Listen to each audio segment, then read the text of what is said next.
The Tangent 8 podcast is aimed at a mature audience. It contains themes that are not appropriate for all listeners. It's important to note that we are not experts. We routinely have no idea what we're talking about and are just three idiots sitting around a table. Listener discretion is advised.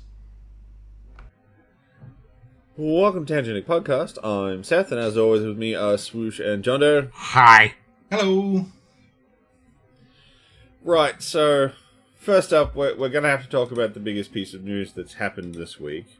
But I'd like to do something just before we get into that. So, I've had to drive the truck at work a lot this week, and that's kind of allowed me to think about a lot of stuff, because, you know, it's driving, it's not the most mentally engaging thing.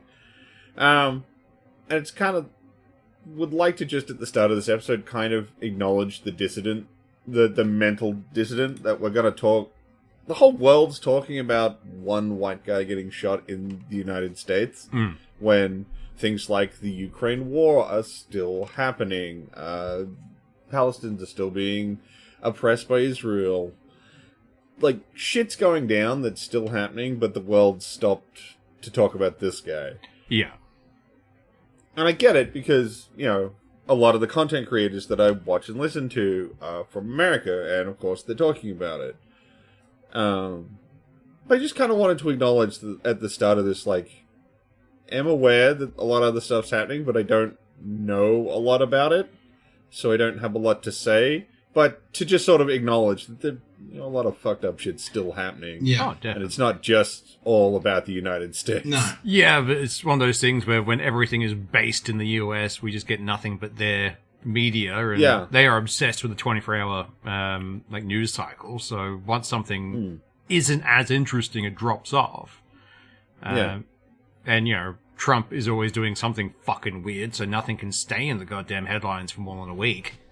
But like I said, we're still going to talk about it, still acknowledging that, but I just wanted to kind of, just sort of, because I've just been thinking about it a lot this week. Yeah, no, fair. That, like, you know, there's a lot of shit going on, but the whole world seemed to stop because one white guy got shot. Like, we absolutely dream to still be in precedented times. Oh, I would love to be back in precedented times. It'd be fucking amazing. I still remember the day that all ended. Was the day sitting down to watch Dragon Ball Z and watching the second tower fall. I was like, god damn it. Shit's gonna be fucked for a while. Yeah. And that didn't fit. I mean, it was, that was, you know, the big flashpoint, but, like, it didn't get bad for a while after that. Yeah, at least not for us. That was the start of the build-up, though. Like, that's when a lot of things fucking change. It's like, okay, things are going to be different after this point. Things have been different after every fucking point. Yeah. Every time something's happened, the authoritarian side has just put in more restrictions, and over time it's built up to the point where... But a lot of it has come from that, oddly enough. Yeah. At least from what I understand, because a lot of the Homeland Security stuff, the war on terror stuff, which allowed them to do more things, all stems from 9/11. Yeah.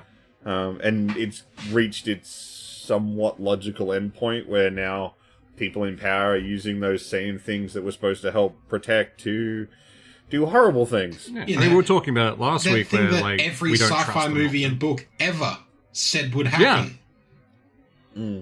Well, we talked about it last week when it came to our own government bringing in the new hate speech laws. It's like, sure, these are great, but we don't trust you to keep your side of the deal here. And even if it's like the good guys are in power now, they're not going to give that power up.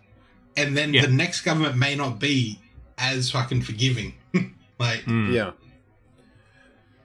Like we said, you unfortunately kind of need a government, but at the same time, I don't trust it at all. No.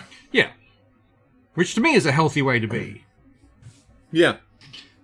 Trust them half as far as you can throw them. That way, when they get close, you can throw them again. Actually, no, I realized the other day, I've been rewatching SVU because I got that itch for Law and Order again.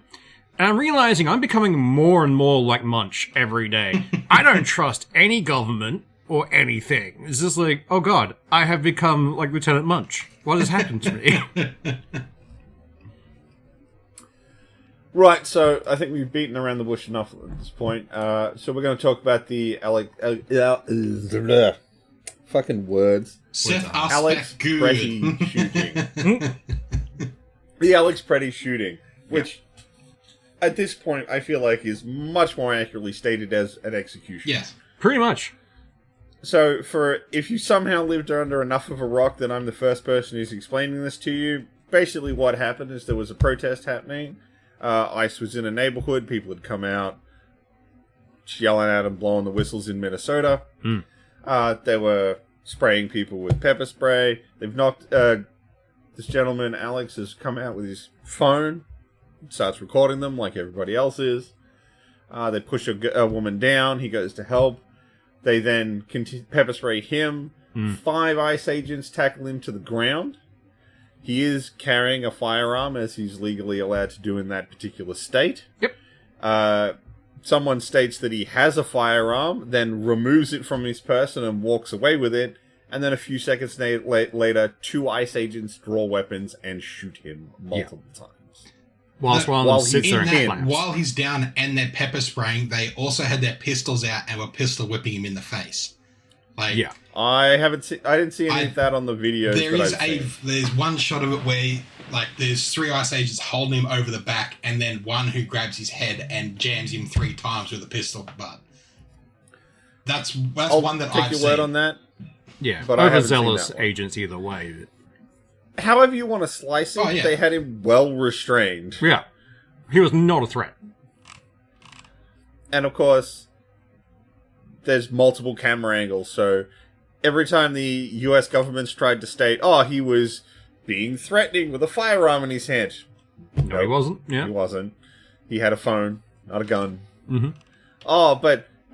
But he came to a protest with a firearm. Well, he's allowed to do that. Yeah. There's nothing saying you can't. The Second Amendment doesn't stop him being able to have that weapon with him. It doesn't have, you're allowed to carry a firearm at all times, except at a protest. Yeah.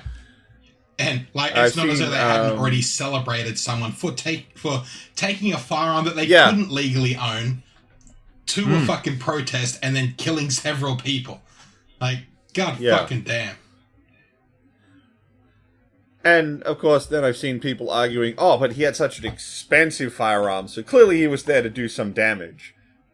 I think the best response to that I've seen was actually from a gun advocate, oddly enough, who was like, it's not like you want to spend a bunch of money on this thing you're going to have on your person at all times, do all this training with, and expect you to keep yourself alive in a terrifying situation. Why would you spend money on that? Yeah, no, you just get the cheap one, guys, it'll be fine. It'll never jam on you. And of course, a lot of right-wing pundits have been like, but he came with, mags of ammo.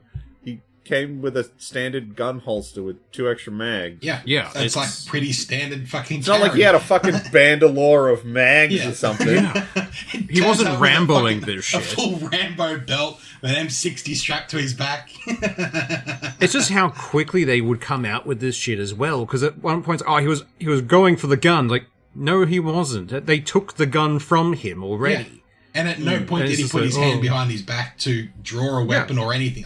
He has his hands up and then his hand out on his phone at the front. There's only one point where they were like, no, he's going for the gun here. And it's when he's falling because he's just been tackled by 3 fucking dudes. It's no, he's putting his arm out to try and stop himself from going face first in the fucking curb. The only shot I've seen that makes it look at all like he's reaching for the gun is after he's been shot. Yeah. Which at that point, fair. Because his body's turning, and you can see the arm sort of flip to the back. But he's been shot multiple times. He's not going for the gun. Yeah. Oh god, that place is America's just fucked. At this point, it's many places have put warnings to anyone outside the country. It's just don't visit the US for a while. I'm pretty sure we have it as a dangerous place to visit at the moment. The Soccer World Cup's meant to be in the US, and a lot they're having struggling to sell tickets to it because several countries are pulling out. Yeah, I would. I definitely would. Look, and I think I've seen a number of politicians making speeches about this, and I have to agree with them. All those people who are who have that "don't tread on me" mentality. Yeah, all of that and the right to bear arms and stuff is to stop this. Yeah. Where the fuck are you now? Where's the NRA now? They're not saying shit. Their fucking heads are down. They've said a couple of things, but they're being pretty quiet. They actually came out against Trump on that one. Yeah, because they saw the writing on the wall of, oh god, a Republican was seen with a gun, therefore they might try and force through some kind of gun law. Panic! No, they came out against them because the Trump's government was using the fact that he had a firearm on him as a reason for why he was shot. Yeah. And the NRA came out and was like, no, he's allowed to have that. Yeah. That's not a reason to shoot him. He's a legal carry. No, ICE doesn't need a reason to shoot people. It's ICE.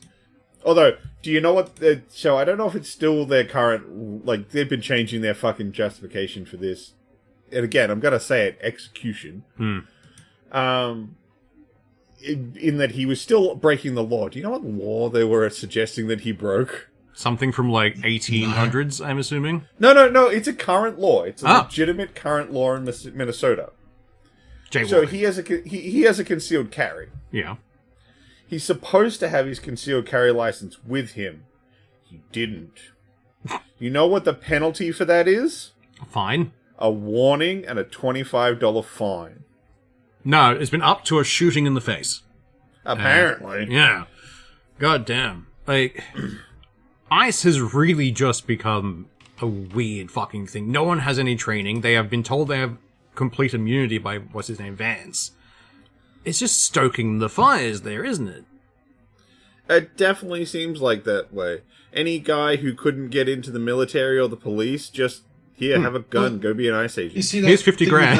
That reporter who applied for ICE, didn't complete any of the required documents, and then 6 weeks later checked the portal and seen that they'd been hired.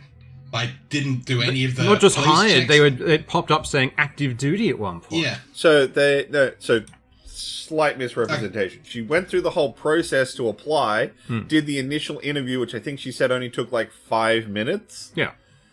And then forgot about it because she didn't think she'd get through. They'd Google her name and then there'd be nothing. And then she finds out she'd been given a tentative offer, and then when she checked it, found out that she wasn't considered active. Yeah. Fucking weird. At no point has she actually accepted the offer. No, they just kind of rushed everything through. Oh, no, it's fine. It's just, that is a very terrifying prospect, even if she didn't accept the offer. Because, like, she was a reporter who's very anti-Trump, which would think mean that they would just get rid of them. They wouldn't hire her. And with a very unique name that was highly Googleable. Yeah. It's not like she was called John Smith or something. Yeah. So it just feels like they did no research. It was like a rubber stamp everyone who comes across the desk kind of thing. It's just, that's troubling. They just want bodies. Yeah. Like, they did have record layoffs at one point because everyone's like, oh, I can't just be a fascist and not get away with it. I guess I'll quit. This is more and more like, it feels very much like they're trying to stir up shit so that Trump can call martial law, so then that can prevent the midterms. Like, that's just how it's feeling. I don't know if that's the end goal, but it definitely feels like he wants a reason to send in National Guard and just control it. Yeah. And weirdly enough, Minnesota is the place they're doing it of all it's because it's a sanctuary state. Oh, that's right, yeah. They don't like so they don't cooperate with ICE or border enforcement. Yeah.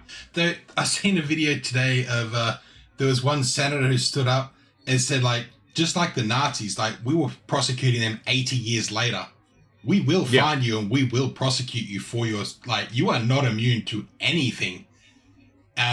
Following orders is not a fucking valid excuse. It's not a... Yeah, the Nuremberg trials proved following orders is not a justifiable excuse. Yeah. So, I'm all for that. It's... So, like, there's several senators come out and saying, like, your leadership... And you are responsible as an individual. It's your job to say no. I think the and I want to point out this doesn't justify shit, but I think the most favorable to ICE representation this I've heard was that they saw the guy had a gun. Someone yells out gun. They take the firearm away. It misfires and discharges. That's the first round that gets heard. And then the two other guys assume they're being shot at and shoot him. Just panic and hip shoot. One, that doesn't make any sense. No. Yeah. Because the gun is cleared and completely away. Well, and it's also concealed if you guys have been under his trained jacket, properly, and like his back is never to them until they put him on the ground. Yeah. Like I said, this is just the most favorable, and I'm not saying it's correct. But even then, you guys should be trained enough to go, oh, gun, got the gun, and yell out that he is now disarmed. Yeah, but yell clear or something. But that would require actual training more than a weekend. I know, right? But even then, even if the other firearm had accidentally discharged, you had 5 guys on him, 2 of which had his hands. From what I've seen as well, like, I need to find a full verification for it, but apparently the guys are on administrative leave, the ones who shot. But that doesn't mean that they're not still active, they're just somewhere else at the moment. So, apparently so, I've heard a couple of different things. At the start, they moved all of the people involved to other states. Yeah. So they immediately got them out of the jurisdiction of Minnesota. And then I heard that they'd been taken off active duty and put on administrative leave. Yeah.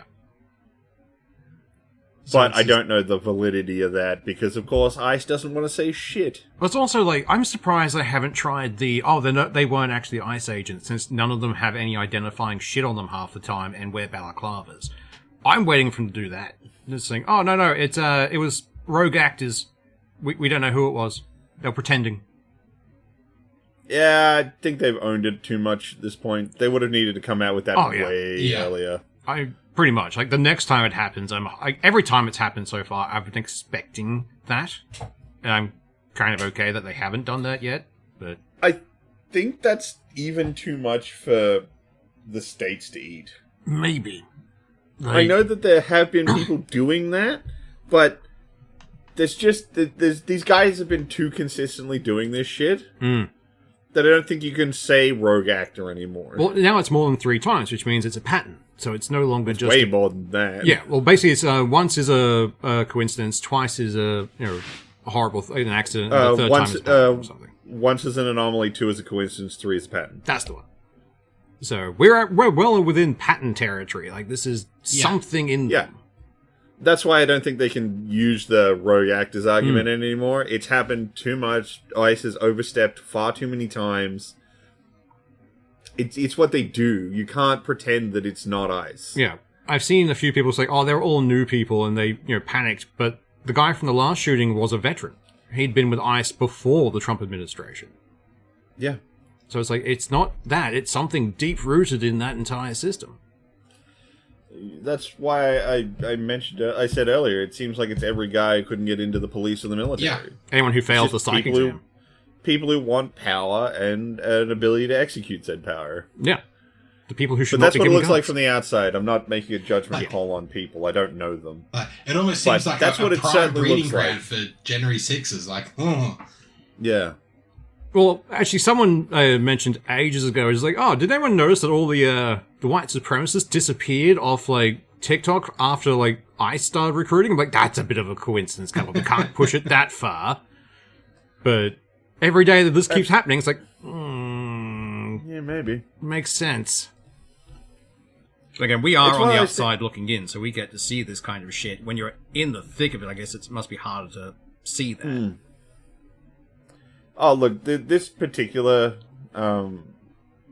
incident has, like, it's been all out. Like, you can't escape it. Like, I know I said, like, if somehow I'm the first person telling you this, like, there's no way I am. Like, it has been everywhere. Yeah. Even with the TikTok algorithm freaking out recently, you see it on every second thing. Like, that's I haven't really seen it on TikTok, but, like, almost every YouTube creator I follow has talked about it. It's one of the most brazen abuses shootings of power by a police force in a first world country. Oh, yeah. Absolutely. I don't even know if we can qualify America as a first world country anymore. Like, at what point do you go down a grade? Like, I mean, parts of it probably aren't, but I guess as a whole it still qualifies. Well, yeah. A second world country is third world issues in a first world country. So So that's why I'm like, parts of the states are probably like that. Definitely. See, it all just reminds me of that, I think it was just called Civil War, that movie mockumentary thing we watched ages ago. Yeah. I'm starting to think someone sent that back in time. It's just like, yeah, a documentary. Like, the only thing that's different is the dates. I don't know. We could still make the Star Trek one happen. That is true. We are getting very close to the Star Trek tipping point where I'm like, we can dream. I don't want to live through it, but, you know. You know what the one that's coming up for Star Trek is, right? That's the nuclear war? Is that the... It's World War III happens in 2026 in the Star Trek universe. Fuck, we are getting closer. Considering they just updated the midnight clock again to be 89 seconds to midnight. They keep updating that with a new second every so often. It's like, guys, just stop it. Shall we go talk about maybe some things that aren't quite as inflammatory? I would please. like that. Look, we had to start with that. It was the biggest thing that happened this week. So, Ubisoft's stock price is down 35%. They are speed running bankruptcy, and I love it. I wouldn't say they're speed running it, but a lot of it's off the back of their big statement that they're restructuring and that they put out a €1 billion loss last year. Yeah. I should actually convert that to Australian dollar dues. I'm pretty sure, no. I think euro is 1.5. For every last time I did mental conversions for euros to AUD, it was for every $10 you add an extra $5 in Australian. Yeah. It's 1.69. Slightly above. How many zeros are in a billion? 6. I had to think about it's that for a 1,000 million, isn't it? A million, 6 zeros. Oh, billion. I thought you said million. It's 1,000 million. It's 9 0. How many zeros? 9. So that'd be 1.6 billion Australian dollar dues. Jesus. That's what they stated as a loss for 2025. The fact that they... I can see why they're restructuring, but at the same time... So, apparently a lot of that loss was $650 million done as part of this restructuring effort. So they're claiming that, yes, they spent a lot of money and lost, but it was for the purpose of this restructure to get them back on track. Is this restructure just implementing a bunch of useless AI features? We talked about it last week. It's the new 3-house silo thing they're doing. So they're splitting it up with shooters and then miscellaneous and fucking sim games. Fantasy that's not fantasy. And... Yeah, that stuff. Yeah. That's the restructure they're talking about. God damn. But, of course, doing a massive restructure and posting a massive loss has got, investors a little spooked. Yeah. So which is fair. This is the largest decrease in their stock value in one chunk since they went public back in 1996. Fair. I mean, it's almost like people have lost their trust in them. Yeah. I know, right? Who would have thought that would happen? God, if they could just optimize a fucking game. Oh, God. I swear, game optimization is dead. I found a thing the other day, which was the new stats for all the specifications required for the Lego Batman. Yeah. And we talked about this 2 weeks ago. I know, but what the fuck? Why does no one like optimization? Because it takes work. Well, hopefully because they already fired all these QA. Fucking RAM shortages and hardware fucking shortages is going to force them to fucking optimize that a little bit more. Because no one will be able to play their fucking game. Paw curls another finger. No, I mean, Bezos wants people to start, basically renting virtual RAM from him, so that's probably the way they're trying to aim people. Just download more RAM. Damn. Yeah, download more RAM. It's fine. I mean, that's all, we've had multiple, Microsoft. Microsoft has come out being like, we don't like you calling us microslop. Then stop being a piece of shit. Stop making slop. Yeah. But they're talking about how AIs might the bubble might burst if people don't start using it for more things because really only big tech cares. I was going to say, like, threaten me with a good time. Fuck. AI bubble Big goes Tech boom. loves all this extra AI shit. Yeah. But normal users, they don't want it. Yeah. At all. They're not using it. There's like, a reason everyone why has that, was it shut up plus fucking to remove the AI slot. God damn, I love that software. Oh, it's great. Removing just bloatware in general. So good. One day I will convince you to do the ultimate removal of the bloatware. Yeah. Look, I'm not far away from that, not gonna lie. It's just we just don't have the greatest optimized, things for it. But Quite honestly, the only thing you have to change about your system, arguably, is your GPU choice. Yeah. But if you're willing to take a hit on performance, you can do it now. That's fair. I just happen to be like, I like AMD. I bought one Intel machine when I got a new job and could afford to just drop money on a good computer. And then when I had the opportunity, I went straight back to Team Red, because I am much bigger fan of AMD. That's fair. And doing the Linux switch, because AMD has open source drivers, so they have really good support. Yeah. I mean, like, I have an old gaming laptop I used for a long time. It still runs, and it's an AMD. Like, it just keeps going. It never dies. I mean, drop some Linux on that bitch, and it'd probably run better. Probably. Be a good way to dip your toes. You're not wrong. I can certainly help you through the process, should you desire. Perhaps. I mean, I'm getting closer by the day. I'm not gonna lie. Just the amount of shit I keep running into with Windows is like, nah, I'm done. I don't want to use any of this. Like, it's bad. I still haven't run into anything important to me that I can't do on Linux. Yeah. Just fucking works, man. That should just be their slogan at this point. Just fucking works. I mean, like, again, it's because I have AMD. Yeah. You need to run on a newer version of Linux than I am. Because I use Linux Mint, which uses long-term support setup, which is slower to get updates. You'd need to use a more current version. So you'd need something like straight up Ubuntu or straight up Ubuntu Arch or Fedora. Need that on a shirt to get the compatibility for NVIDIA. Yeah. But like the options exist, though, is the thing. It's not like there's only Linux Mint. It's like no, there's lots of ways you could get it running and running pretty damn well. Oh, definitely. You just might have some more pain than I do because you have a specific graphics card. Yeah. And that's it. That is the only barrier to entry at this point. It's like, I can fix this. But, again, apparently NVIDIA, this is from a Linus Tech Tips video I watched recently. So, grain of salt for however you feel about those guys. They talked to the guy who actually originally created Linux, who, oddly enough, is also called Linus.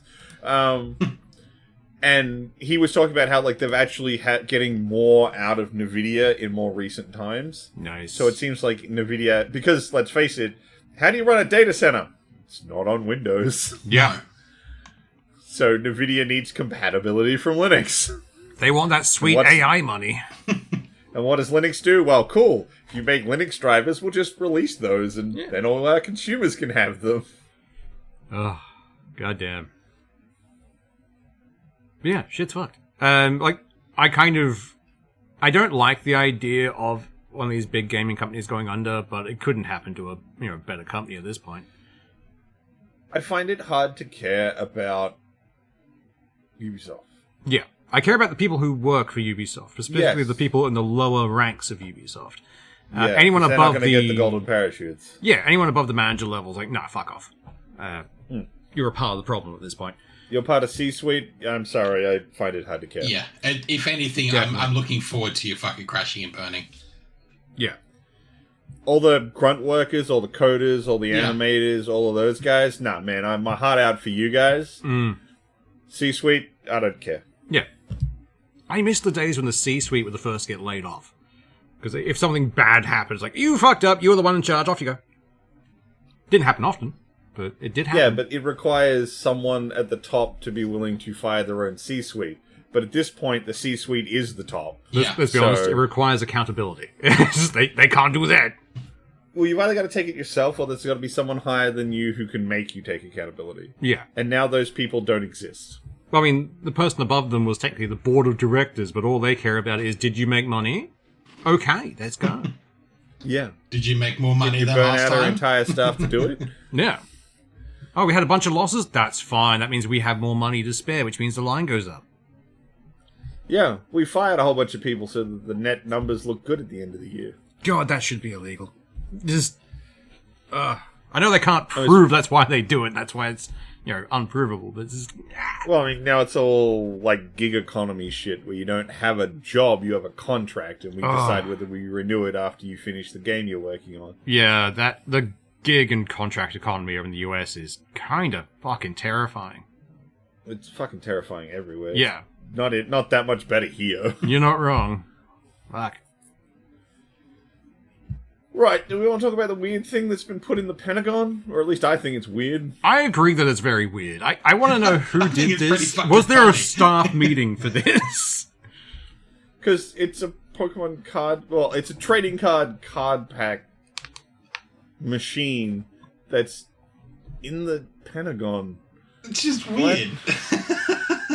All I can imagine is at some point a scalper has just realized, I can't get into Toys R Us. The other scalpers are getting through to me. But I work at the Pentagon, therefore I was getting to install one here.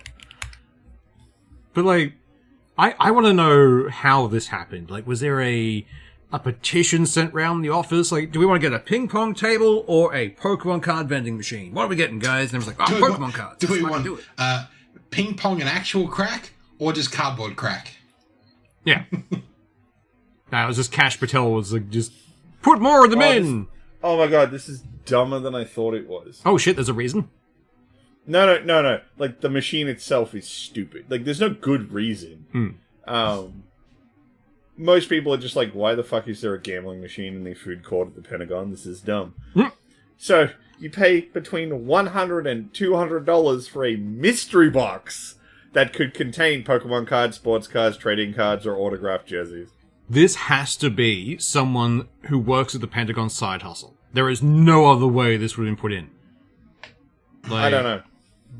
And $100 or $200 for a blind box. No, the only people who could afford that have to be the ones working in the Pentagon. So where else would they put it?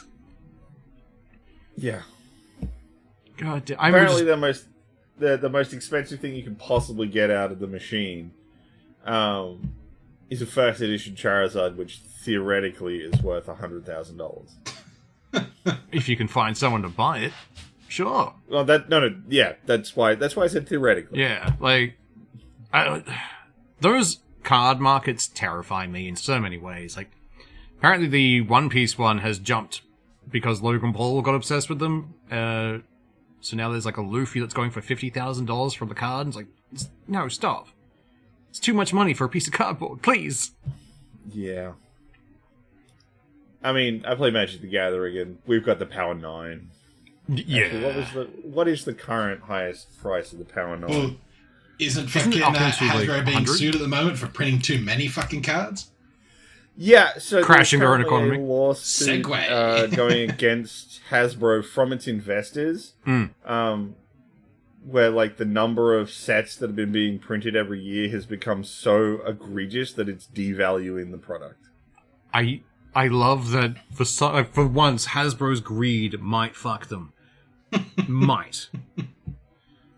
So if you look at so there's actually this really fun graph. Well, not fun. But it's a graph showing the amount of product that was put out for Magic across the years. So back in 1993 when it started, there were 5 products that came out in the whole year. By the time you get to 2022, there was 48 plus. Yeah. I've seen people huffing copium saying, it's because they took over Commander. It's no, they were already doing this shit before, guys. Yeah. Oh yeah, they'd been making Commander products since early 2000s. Yeah. Oh, man. Because that was when because the name Commander is what Magic called it. The original title is EDH, which is Elder Dragon Highlander. Because the whole point was that you didn't use any legendary creature, you used one of the 5 Elder Dragons. Yeah. And it's a singleton format, hence the Highlander reference. Yeah. Because there can only be one. That's actually really cool. I didn't know that. Yeah. The original fan-made one was really good. Any magic like lore or anything behind it or the story of how things are. That's really fucking cool.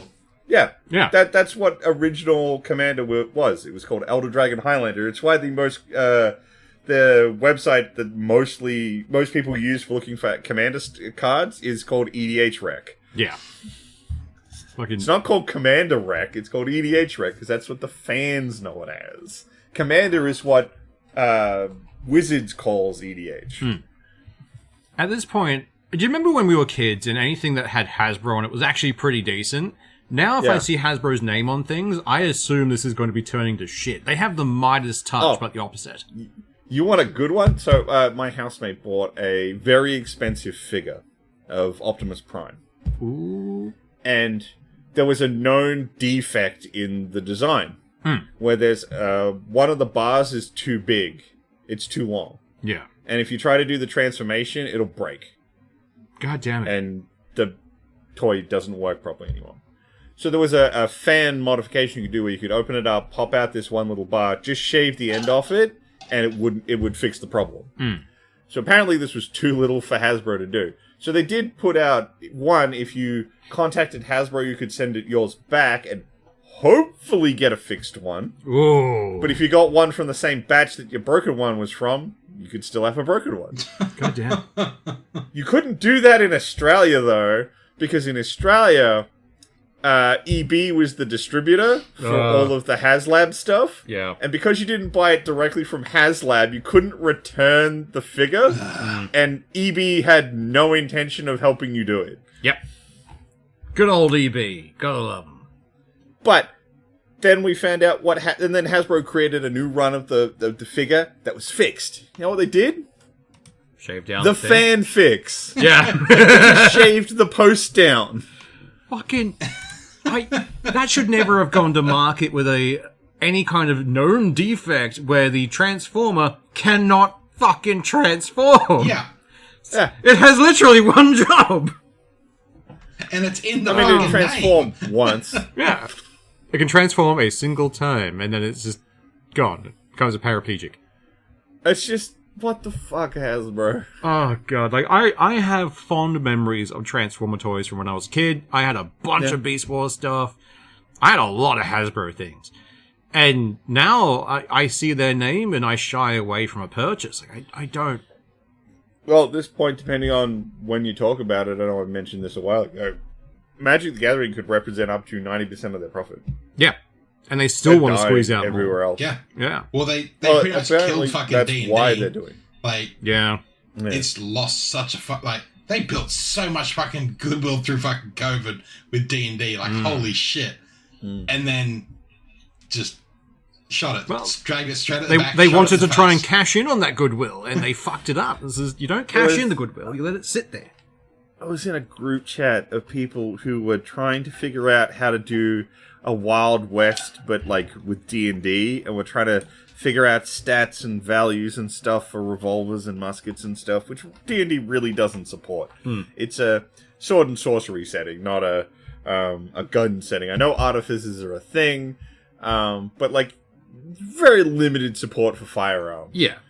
Now in this massive conversation, my only response was just run Deadlands. And they still won't listen to you. It's because I'm in that same group chat. I saw that pop up as I was scrolling through. Just see like you pop up, just run Deadlands. Like, yeah, I was just about to send that. Fucking well done.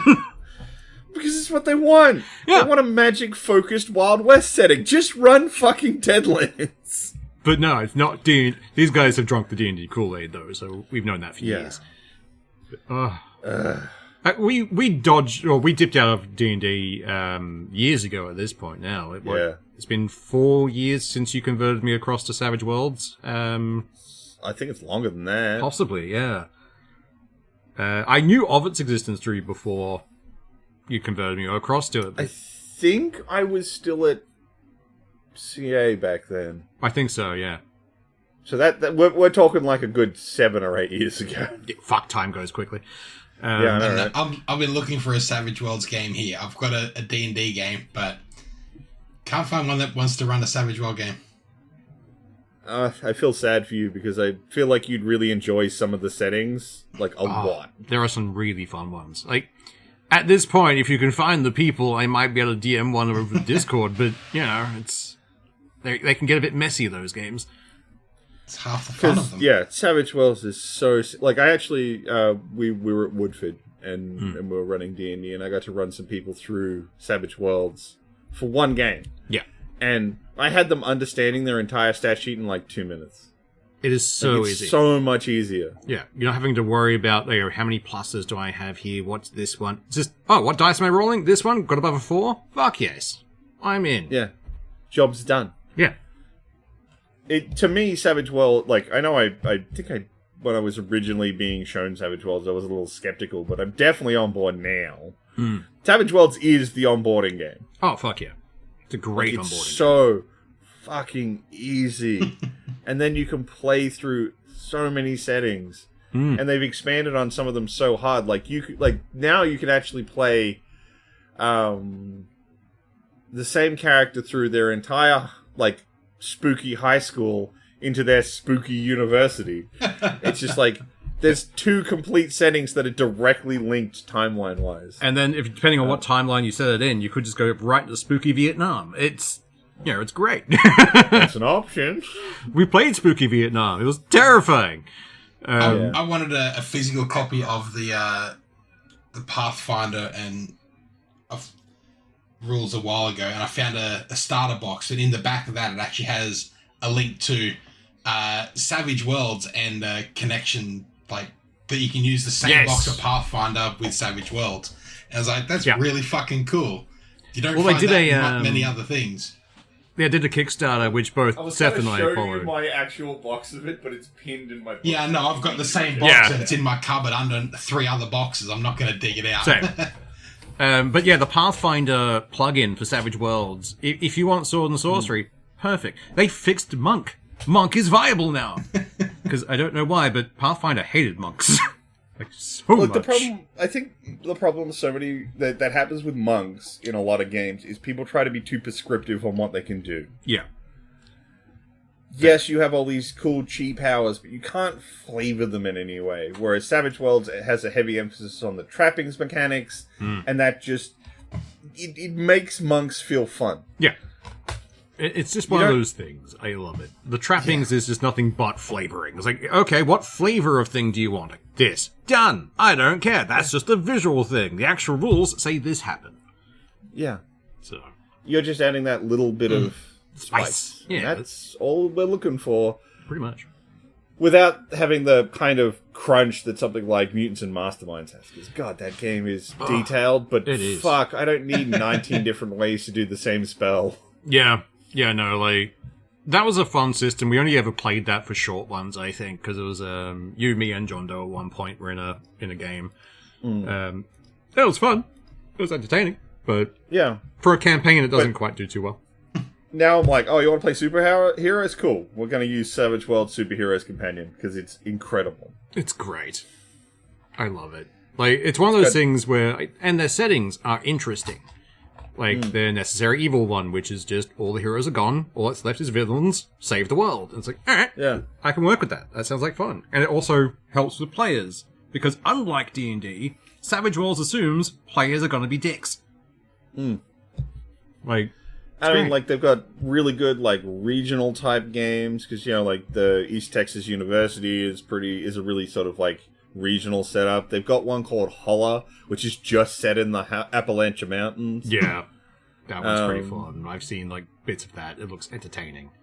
It's the only Savage Worlds Kickstarter that I skipped, and I'm so annoyed I did. Yeah, it's like I bought all the other ones that they put out that aren't expansions to something I don't own. Like, I haven't actually bought any of their Deadlands stuff yet, so we haven't backed any Deadlands Kickstarters. But anytime they're like, new game, I'm like, money. Here's my money. I want that. Yeah, and they're doing all their stuff through TTRPG now, which is, you know, all their... That's where they do their fulfillment. Yeah, I thought they were doing their PDF Kickstarter stuff through then. No, so they're doing stuff in 2 different ways. So they actually they still use Kickstarter because they're still currently building their own Kickstarter platform for their own stuff. Oh, okay, fair. Because they don't want to keep doing it through Kickstarter. They want to do it through their own Pinnacle. Yeah. But they're still working on the infrastructure for that. Like, they put their Sci-Fi Companion wasn't on Kickstarter. It was only through their actual website. Yeah, that's right. But they are essentially trying to create their own sort of, like, crowdfunding, but for just their own stuff. Which I'm kind of okay with. I like this. Yeah. But, yeah, every time they put something out, I'm like, yes, I want, give me now. Yeah. All your settings are amazing. The value for money is super high.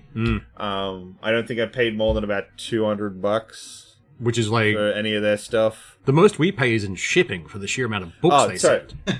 When I bought the original Pathfinder conversion, I spent $350, but that's because I bought literally everything that came with it. Yeah. No, that's fair. And I got a lot of stuff. That was like the entire core rulebook, a 5-part adventure path. Bennies. Because they launched it with the Rise of the Rune Lords adventure path. Yeah. I got the entire thing. I got dice, I got bennies, I got action deck, I got piles and piles of stuff. I have never felt ripped off by a Pinnacle Entertainment. I always come off feeling like I got a better deal from them, which is great. Yeah. Yeah, but I just love the fact they don't only just do the, like, you know, spooky Vietnam or that kind of stuff. They have the more campy shit. They have one which is just Teenage Mutant Ninja Turtles, essentially, as a system. That one's not Pinnacle. That's just the Savage Worlds module. Yeah. That's a third party. You're talking about Big Apple Sewer Samurai. Yeah. I don't know if it's an official one, but there was one that was made for the Goon. The old... That's an official one. Yeah. That's actually done by Pinnacle. Yeah, like the old Goon universe is prohibition zombies and, you know, cartoon fun. They have branched out into everything, and I love it. Dude, they have one called 1988... What is it? No, it's... Hang on, I've got to get the title on this right. While you find that, I still love one of them, which was, I think it was called Rippers, where you play Victorian era monster hunters who just slap bits of monsters onto themselves to make them more strong. Yep, that's Rippers. Yeah, I love Rippers. We only played a short amount, but I fucking loved it. I really want to run Rippers again, because that was such a fun setting, but I wanted to, because we had a bunch of people who didn't really know the stuff. Yeah. So I kind of wanted to ease people in, so I didn't, like, immediately jump into the ripping limbs off animals and stapling them to yourself. Yeah. But if I did run it again, I'd probably get to that quicker, because that's the cool bit of Rippers. There is one thing I would instantly back if it popped up, which is a World of Darkness plugin. I would be very happy for that. Oh, that would make me so happy. Yeah. I love World of Darkness, but it doesn't love me back. World of Darkness loves no one back. Unless you like Vampire, because that's the only one anyone seems to care about, despite the fact almost every other setting is way better! Look, we had a group with 2 Prometheans, both of us the dreamed, and we had so much fun! Yeah. I mean, you weren't taking a Promethean game seriously, but we weren't trying to. I don't think you can take a Promethean game seriously, to be honest. No, you can. It's the whole fucking point. Yeah. I was actually talking to a friend of mine who... I was surprised, like... I don't want to out anyone, so I'm going to use any names. But I was talking to them about World of Darkness stuff, and I was talking about Promethean specifically, and I honestly thought it should be more popular within the trans community. Because the core ideal of the Promethean game is to struggle and move through the stages you're in now to reach the true version of yourself. Yeah. Which for the Promethean is to just become human. But be human again. It's got a lot of mirror struggles toward the sort of trans community. I always thought that game would be more popular there, but apparently people don't know about it. Which makes me sad, because Promethean's such an interesting and evocative setting. Taking the idea of, like, the Frankenstein-esque character and putting it into a system was really fun. I quite liked it. Yeah. I mean, all of their settings are really good, except for Masquerade. It's so basic. Masquerade's such a basic bitch game, and I don't get why it's so popular. Because it's like vanilla, werewolves. That's why. It definitely... Well, but there is vanilla World of Darkness. We just play normies. Yeah, true.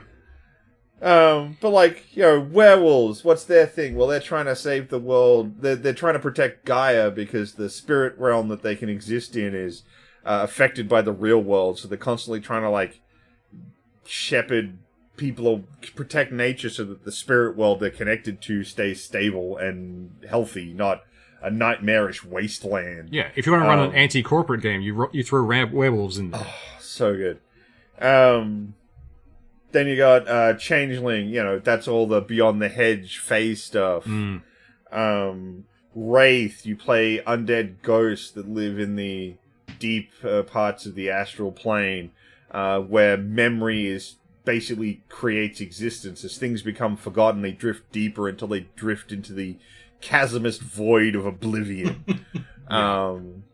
There's the Mummy the Risen, which is the closest to the good guys of the setting, because the mummies essentially can't die. They've actually acquired the truest form of immortality. When their body is destroyed, their soul just drifts into the astral until they can regenerate their body, and then they go back. Yeah. Anything short of a nuclear blast cannot permanently kill a mummy. So they have like plans that are really long. There is a thing that's happened in the setting, which means they aren't coming back, but they're giving shards of their power to mortals, so they can keep having influence. Everything else about World of Darkness is super, super interesting, but they only focus on Masquerade for games and stories. It's like, what the hell? It's the one that took off really well, and they backed that entirely, and then there's Mage, who just break the world. Oh yeah, Mage is just fuck your reality. I'm gonna do whatever I fucking want. Except if someone sees them, then suddenly explosions. But... Well, even then they have really cool ideas within that. So there's a group within Mage called the Technocracy, and they are essentially suppressing magic, but they do it through a mechanic in that setting called the collective unconscious, which is essentially if you can make enough mortals believe something, it makes it harder for you to change reality. Yeah. So what they did is, like, in the past, how did you communicate? Well, you pulled out your crystal ball and you did your magic and then you talked through the crystal ball. So what the Technocracy did is they went, okay, so the way you talk to people isn't through crystal balls, it's through a phone. Yeah. What we're going to do is we're going to put the crystal in the phone, so you're still using a crystal to talk to people, but you think it's the phone doing it.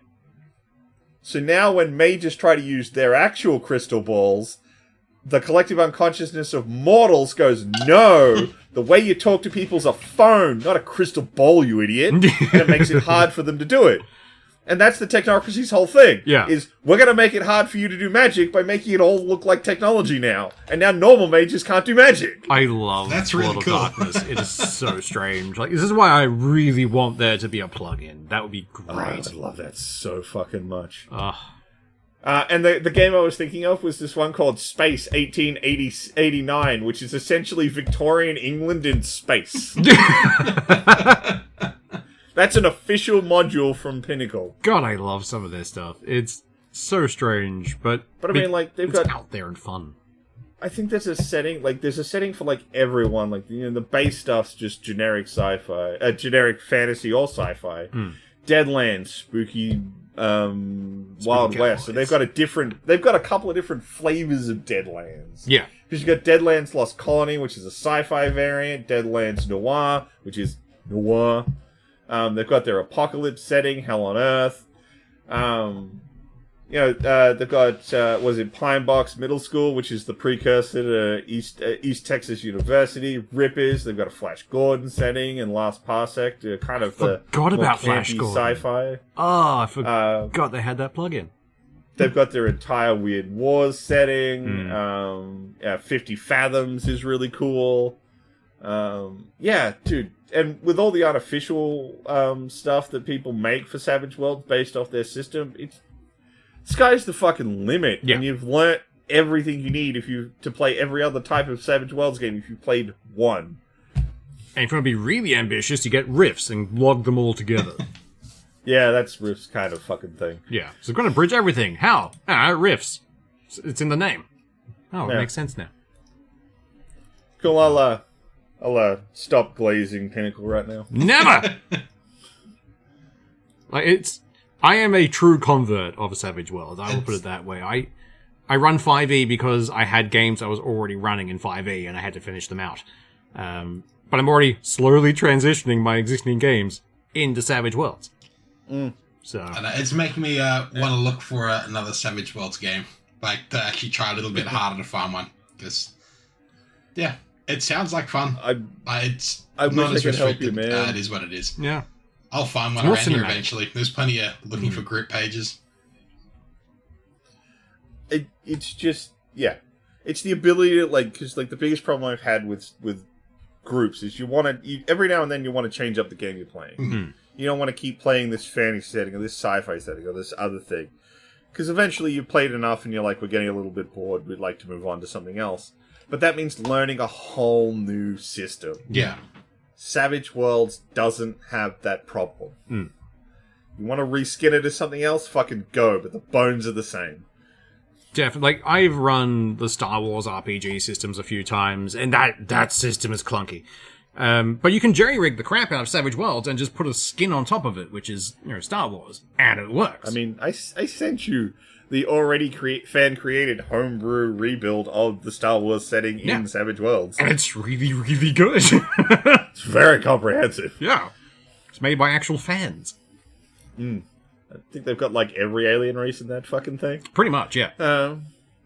Yeah, it's a little dumb in how detailed it is, but it's cool. Yeah. If you really want to run Star Wars, I think it's a better way to do it. Oh, hells yes. Star Wars really lends itself to that more cinematic style that Savage Worlds really likes to push. Well, it's like just the whole thing of having 3 wounds, essentially, as a player, which makes sense when you're dealing with blasters and other, like, powerful shit. So, pretty good. Well, it always keeps the player well within the sort of I'm powerful, but danger range. Yeah, glass cannon for everything. I wouldn't necessarily say you're a glass cannon, because you can definitely push your AC and parry up to some dumb levels. Oh, yeah, true. And be almost untouchable. But it does mean that all it takes is one bad roll, and the death spiral starts. Yeah. You're never more than one bad roll away from things starting to turn not in your favor. So it sort of keeps you on that knife's edge of, ooh, the tension's always there, not, oh, I'm so powerful, nothing can... No. Yeah. Which I tended to find, whether naturally or intentionally, kind of happens with D&D. Once your AC gets high enough, it's like, nothing can fucking touch me, and players have that mentality. It's not that hard, though. Yeah. Especially if you just buy some decent gear or are willing to spend some gold on some enchantments. Currently, like, bunch of magical tattoos. I'm in a D&D game, and I think I'm a level 10 or 11 ranger with an AC of 18, and I've got 22 in perception. So you can blow your stats out really quickly if you want to focus on shit. It doesn't take much. I've got a druid player who's reached 30 in perception just through a sheer amount of buffs and other stuff they have. It's like, all right, cool, you have true sight now. Well done. You're going to go insane very quickly. Yeah. But I think I used to have a build that I could do in Pathfinder with a goblin. Younger. I think it was level 3. I could have the lowest successful stealth roll I could make was at 21. Yeah. Yongo was terrifying. He was horrible. I loved him. Oh. And he's just got more busted from there as far as stealth. He couldn't do anything else, but it was like, you need him to not exist? Got you. Savage Worlds has the exalted things like, alright, you're broken, but everything else is also broken. Yeah. So, kind of balances out. But that's what I mean. Like, Savage Worlds has a really good ability to always keep you in that danger zone. You have a lot of abilities, but so do they. Yeah. I mean, when we were playing Necessary Evil, there was one of the DM threw a bunch of mooks at us. They almost killed us. Yeah. Because they got the surprise round, they had automatic weapons, and they just hosed us, and they almost killed the entire party in one round. We then mopped the fucking floor with them because they were extras, but even mooks can get a lucky hit and fuck you up. Oh yeah, it definitely scares the shit out of you when things go a bit wrong. it just, like I said, it keeps it in that, like, dynamic, like, I'm in danger, but I have power, so I can get out of danger. Like, I've been running the kaiju game for you guys. I just like the fact occasionally I throw in, like, there's a big sleeping thing over there. It's like, we're not going near that. Like, that's a smart move. But it's there. It works as a really good deterrent to stay away from things. And then sometimes you're like, here's a pack of things. We killed it in one round of combat. Damn it. Yeah. There's a big sleeping thing over there. All that noise fighting the little things, just woke it up. Run. Yeah. All right, in one case, they diverted a bunch of little things at the big thing, which has caused other problems. But we'll deal with that later. Yeah. We don't know where that giant bat went. Somewhere. It's gone a place. But yes, no, we should definitely stop glazing this system despite the fact that you should all be playing it. It's just so much better in my opinion. I have played a lot of systems, and I bought other systems even since playing Savage Worlds. I have the entire Aliens one. I dropped a full pile of money on a Ghost in the Shell one as well. But it's just my go-to system now. I'd much rather run Savage Worlds than any other system. I can do D&D, I can run other systems, I've got books for other stuff. But it's got so much creativity. Once you start getting into the third-party content as well, it's just too good, man. As a forever DM, I love Savage Worlds just because I can chop and change with different things and merge systems together. Like, I'm using, 3-4 different systems for the kaiju one at this point? Savage Battle Lords, Interface Zero. Standard, because that's always the baseline. Yeah. Core book is core. And there is a kaiju book I've been using, which is just it's just a bridging book. It's like a monsters stuff pack. Yeah. Written like a fucking catalog, which I love. Oh no, that's the Uncle Ernie's from Savage Battle Lords. Yeah. I love Uncle Ernie's. The Uncle Ernie's summer catalog, which was just a bunch of monsters for Savage Battle Lords. But yeah, it's got like little quotes from like people who've bought stuff and shit. It's so good. I like that one of the delivery methods is they just latch it onto a plane and then kick it out at the other end and go, "Your delivery's here." Your problem now. Yeah. That's fair. What are we talking We're about? out past an hour. I'm trying to think of what were we talking about? Quite honestly, we didn't really have anything else. It was things like they're about to start trying to build the Olympic Village for the Olympics in Queensland in 2032. But yeah, it's going in a dumb place, and it's probably going to be a nightmare to build. Who knows how good it's going to be? Are we going to France this shit? I hope we don't. I don't know, but we also don't have any info because they've only just started working on it. Yeah. Today has turned into a Savage Worlds Day. I'm okay with it. I will never fight this. What do you want from me, man? It's such a good setting, and I just love talking about it and their products. We're just ruining John Doe's FOMO essentially. He's like, "Oh, this is so much fun." He's just crying in the background. I want to play the game. All I'm doing now is looking up virtual tools and going through looking for groups filtering. That's all I'm doing. You two are yammering away. I'm just here typing. What can I find? I'm gonna find the thing. Look, if you find the people and you get desperate, give me a yell. I'll run something. I don't have a whole lot of bookshelf, so all of my resources are online. So I'm looking for tools and stuff to learn a bit more about it. That's fair. Well, I think we'll wrap things up. I don't think we had anything else major that we were going to talk about, so let's just leave it on the high note of Savage Worlds. Because the rest of the world is shit at the moment. Yeah, I'd rather go exist in a... Let's go live in a fantasy world. Where we can do fun. Escapism! Yay! All right. Y'all have a good one. Bye. See ya.